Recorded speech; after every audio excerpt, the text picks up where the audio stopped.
Nesse caso aqui, essa questão foi escolhida por ser uma questão de segunda etapa de química, de segunda fase.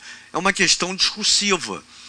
E aí o enunciado diz, no que se refere aos métodos gerais de química orgânica e às propriedades e às características dos compostos orgânicos, julgue o item. E aí ele me dá o seguinte: os compostos orgânicos heterocíclicos apresentam em sua estrutura um anel que inclui um heteroátomo como oxigênio, nitrogênio e enxofre.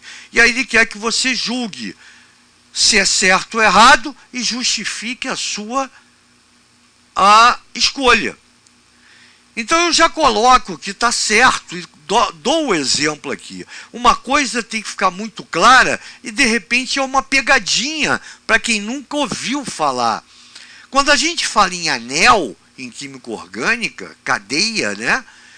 Estrutura formando o anel, isso não quer dizer que a cadeia seja redondinha. Isso quer dizer que é uma cadeia cíclica, é uma cadeia fechada. Eu aqui aproveitei o desenho e coloquei todas, tá? Como se fosse um retângulo. Podia ser um hexágono, lembra? Um pentágono, um triângulo.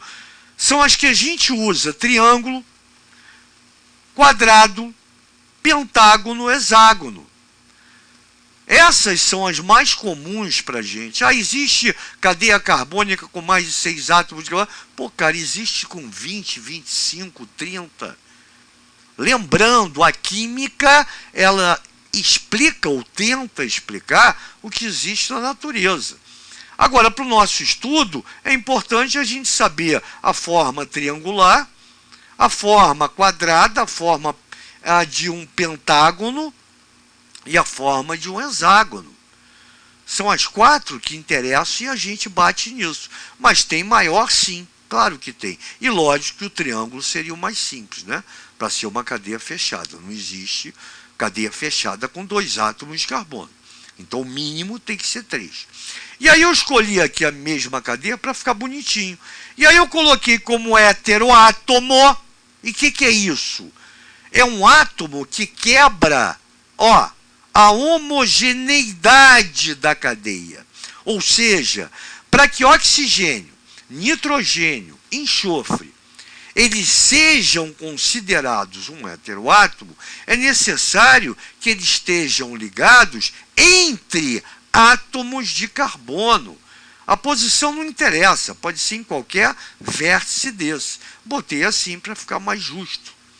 Então, repara que esse oxigênio está ligado entre este carbono, deixa eu mudar minha caneta, e esse aqui. Então, como ele quebra a homogeneidade da cadeia, cadeia seria como se fosse uma corrente de átomos de carbono. E ele está aqui quebrando. Então, ele é considerado heteroátomo. O mesmo acontece com o nitrogênio, o mesmo acontece com o enxofre. Então, quando você fala em heterocíclico, é o mesmo que uma cadeia cíclica, fechada, e heterogênea, onde existe um heteroátomo. E cuidado, um átomo, vou botar uma frase melhor.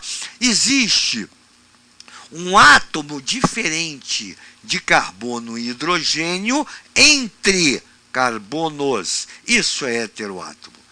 Porque se eu tiver aqui, desculpem, um quadrado, todos os lados com carbono, cada vértice desse seria o carbono, esquece o oxigênio. E eu teria aqui uma dupla ligação oxigênio, seria uma cadeia cíclica, mas não heterogênea, porque o oxigênio está lá fora.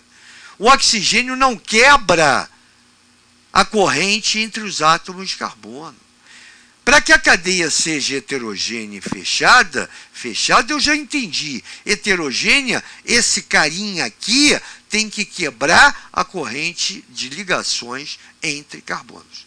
Show de bola? Então a questão está correta e aqui está a justificativa. Uma cadeia fechada com átomos quebrando essa homogeneidade. Show de bola, né? E uma apresentação nota 1000. Valeu!